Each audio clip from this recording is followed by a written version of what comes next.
પહેલાં મટવા જ દો. મટ્યા વગર આપણને જ શાંતિ નથી તો એનું શું કરવી?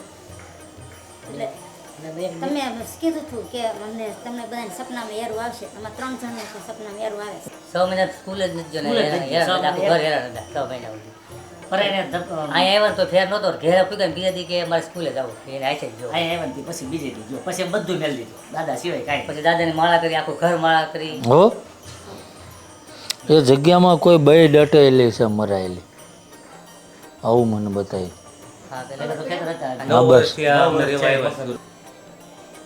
માલ લીધા ચાલુ કર્યું ને આ તકલીફ બધી ભેગી થઈ બોલો મતલબ શેર બજારમાં વધારે પૈસા તમને દવાખાનું ચાલુ રહેતું હોય તો એ નડતર કહેવાય. આકસ્મિક ફટકા આવતા હોય એ કહેવાય. આપણે આ જુગાર રમ્યા એ ના કંઈ નડતરને જોઈન્ટ ના કરાય ને.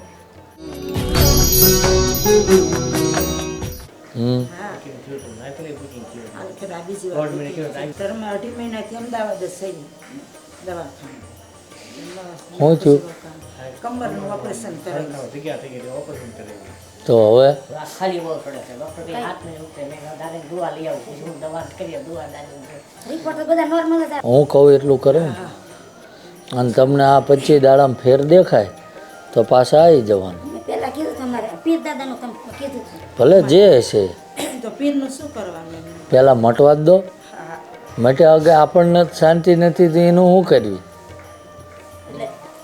તમે કીધું હતું કે અમને તમને બધાને સપનામાં હેરું આવશે. આમાં 3 જણને તો સપનામાં હેરું આવે. બરાબર. આમને આવે છે એમાં મોટો હવે કોઈ વસ્તુની સુગંધ આવે એટલે મારી પાસે પાછા આવજો.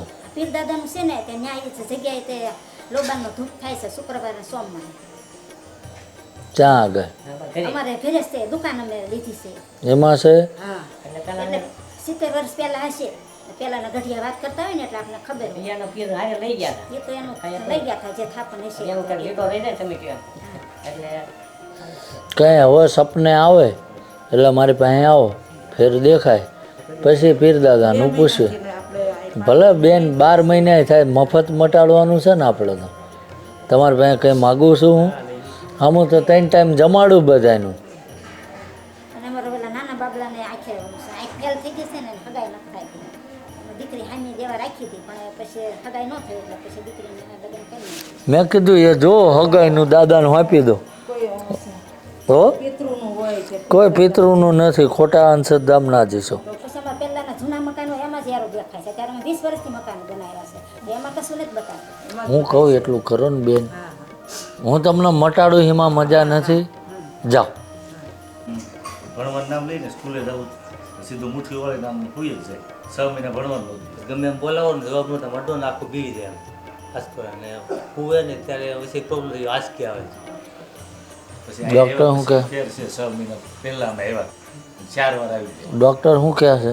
એમાં કંઈ આમ પકડમાં જ આવતું તો હરિભગત છું તું? એમને હરિભગત છું હરિભગત 6 મહિના તો જમ તને હેરાન કરે છે.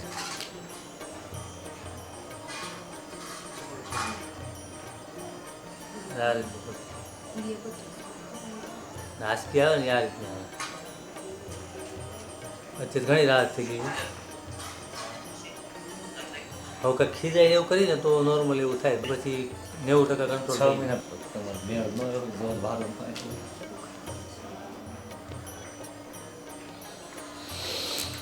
તમારી જગ્યાની આજુબાજુ ક્યાંય રામદેવ પીરનું મંદિર હોય આવું બને ખરું?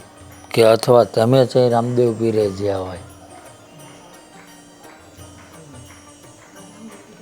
આમ ક્યુ પછી ગયા હતા એવું નથી કહેતો હું. મારામાં હાજર થયું એટલે પૂછું હું. રામપીરની જગ્યાએ આ જોરે છે ને જોર આવી જતા હા. બહુ સારી જગ્યાએ જોડ્યા જોર આવે પેલું મસ્જિદ છે ત્યાં કણ 3-4 દિવસ રોકાણા હમ ક્યાંય દોરાવાય ફેર નહીં માના વાળા હતા અને પાણી લઈ ગયા ને બીજે દિવસ સ્કૂલે ગયો પછી અમે ક્યાંય ગયા 17-18 જગ્યાએ જોડ્યા 6 મહિના સતત જોડ્યા 6 મહિના સ્કૂલ જ નથી જો ને આખું ઘર હેરાન હતા 6 મહિના પર એને અહીંયા આવ્યા તો ફેર નહોતો ઘેર પૂગ્યા ને બીજા દી કે મારે સ્કૂલે જવું એને આખે જ જો અહીંયા આવ્યા પછી બીજે દી ગયો પછી બધું મેળ દીધું દાદા સિવાય કાંઈ પછી દાદાની માળા કરી આખું ઘર માળા કરી તે પછી રાહત થઈ પછી બધું નામ મેળી જ દીધું કોઈ વસ્તુ કાંઈ નહીં દાદા સિવાય કાંઈ નહીં તે પછી રાહત થઈ પણ પ્રતાપે બતાવે છે ને દાદા અમારે વારો નથી આવ્યો તો 4 વાર આવી ગયા હવે તો ગામડે જાય તો અહીંથી ચાલી દબાણા હોય એ 5-25 દીએ પાછા આવે. પૈસા ફસાઈ ગયા ને ધંધો મોટો કરવા લાલે નહીં લાગતા ત્યાંથી ફસાઈ ગયું બધું ત્યાંથી બધું કામ અટવાઈ ગયું અને આમાં બધી રોડે છે એના ભરોસે માલ લીધો એમાં અટવાઈ ગયા જે પૈસા આવે ને એના ભરોસે માલ લીધો માલનું કામ અધવાય છે એવું છે રહેવા જવાનું નથી ને નથી રહેવા જવાનું ને અડધા થોડા ખાતું એટલું જ કામ હોય પૈસા આવે નહીં ત્યાં સુધી કંઈ ખાઈ જાય દાદા ક્યાંક કરી લાવું રસ્તો એ મટાડી દેશે. દાદા ઘરમાં કોઈ વસ્તુ નથી ને કાંઈ તમારે જાણીને શું કરશો?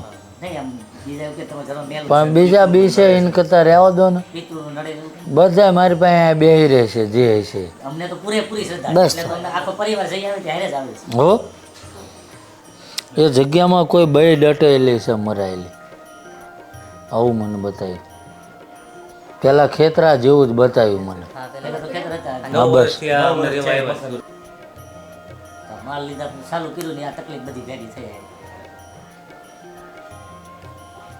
તો દાદાને હોજ દો ને આપણે કંઈ વિષયનું નથી આપણા ઘરે હા હટી જાય બસ. હો દાદાની જ વાત. જાઓ. ખૂબ જ પ્રોબ્લેમ બહુ પણ બધા પ્રોબ્લેમ વાળા જ આવે છે ને ભાઈ અહીં. અમે નાનપણથી છે ને ઊંચા છે ફાધર 2004માં એક્સપાયર થઈ ગયા છે બે ભાઈ છો તો તકલીફ શું હવે અત્યારે એ કહો.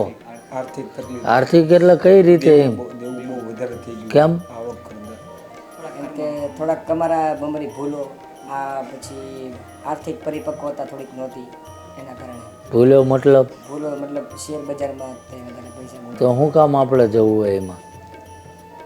થઈ ગયું છે પણ થઈ ગયું હોય તો હવે શું કામ જવું એમ કહો. બસ એમાંથી નીકળવું છે ને એની માટે નીકળવાની ઘણી મહેનત કરીએ છીએ પ્રયત્નો કરીએ છીએ પણ કોઈ પ્રયત્નો સફળ થતા નથી અને જેટલું દેવું છે બધું બેંકનું જ છે કોઈ જગ્યાએ આપણે બહાર વ્યાજે પૈસા લીધા કેટલું દેવું છે? 50 લાખ રૂપિયા. તેમ ધંધો શું કરો? અમે બે દવાની કંપનીમાં નોકરી કરીએ છીએ તેમાં એટલે જે તે સમયે બધું વ્યવસ્થિત હાલતું હતું નહોતું હાલતું એવું નહીં પૈસા મળતા હતા અને બધું કેવી રીતે બધું ઊંધું એટલે એમાં છો એમ?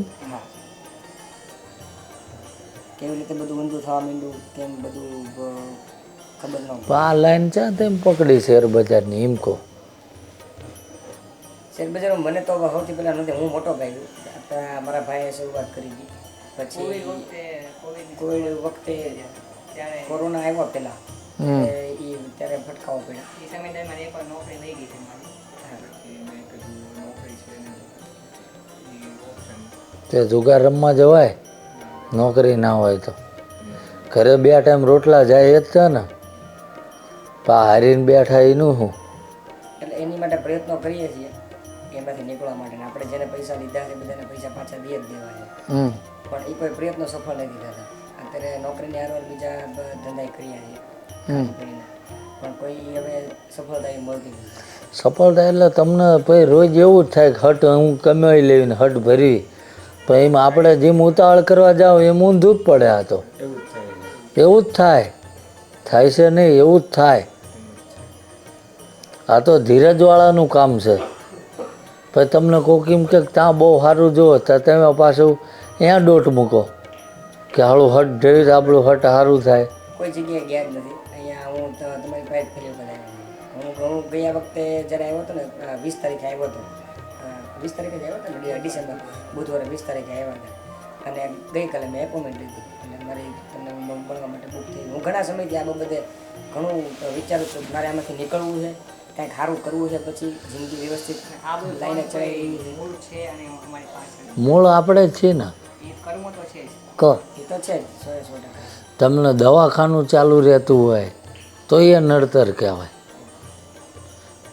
આકસ્મિક ફટકા આવતા હોય એ કહેવાય. આપણે આ જુગાર રમ્યા એ ના કંઈ નડતરને જોઈન્ટ ના કરાય ને. હવે આ તેમ બધા આવ્યા ને હું એમ કહું કે મને નડતર છે કોઈને લેવા નથી મને મજા નથી તો તેમ ના કહો કે આ કંઈ નડતર કહેવાય તો અમને બધાને ચમ બોલાયા. એમ આ વસ્તુ એવી જ થઈ ને એમ. હવે જે આપણે જાગે અહીંથી સવાર કે દાદાને આપી દો અને કંઈ તું અમને માર્ગ બતાવે સલામત અમે રહેવી નબળા વિચાર આવે નહીં. હા એટલે ખાસ પહેલો તો વિચારો ઉપર અંકુશ કરવાની જરૂર છે કારણ કે આપણને સુસાઇડના જ વિચારો આવે હા એટલે એ પરિસ્થિતિમાં બહાર લાવે આપણે 5-25 દી વહેલા મોડા કમાતા થઈને ભરી દેવી જીના જે હોય એ નવેસરથી જિંદગી ચાલુ કરો. મારા બાપુની જ કે બાપુને મારી પર કૃપા દ્રષ્ટિ રહે, મારાથી કોઈ ખરાબ કામ થાય નહીં, હું ખરાબ વિચારું નહીં. આવશે મદદ કરે કુદરત, પણ આપણે હવાજ કર્યો છે, હવે એનો રસ્તો આપણે પીવાના આવશે ને કહો. એમ તમે લોભ લાલચ કે જે કંઈમાં તમે એમાં જ્યાં તાર હલવાણા ને એને કદાચ ઘરે કદાચ 2 વરા બેઠા બેઠા રોટલા ખાતા હોત તો વધીને 2 લાખ દેવું થાત, એને વધુ ના થાત. મારે કાઢશે 1.5 મહિનો જુઓ, તમને કંઈ રસ્તો ખુલવો તો દેખાય તો પાછા આંટો મારજો. એ તો બધી ઘડી બેઠેલા છે બધી. અમે ઘણી વખત છે ને કુટુંબના બધા મરેલા વ્યક્તિઓ સપનામાં આવે છે. એ બધું દાદા પાસે મેં હમણાં પ્રવચનમાં કીધું હતું ને કે ભોળાનાથ ફોન કરી દે કે ભાઈ આમને કોઈ હેરાન કરવા ના જઈશો, પછી કોણ આવે? એ વિશ્વાસે હાલો ને. હો જાઓ.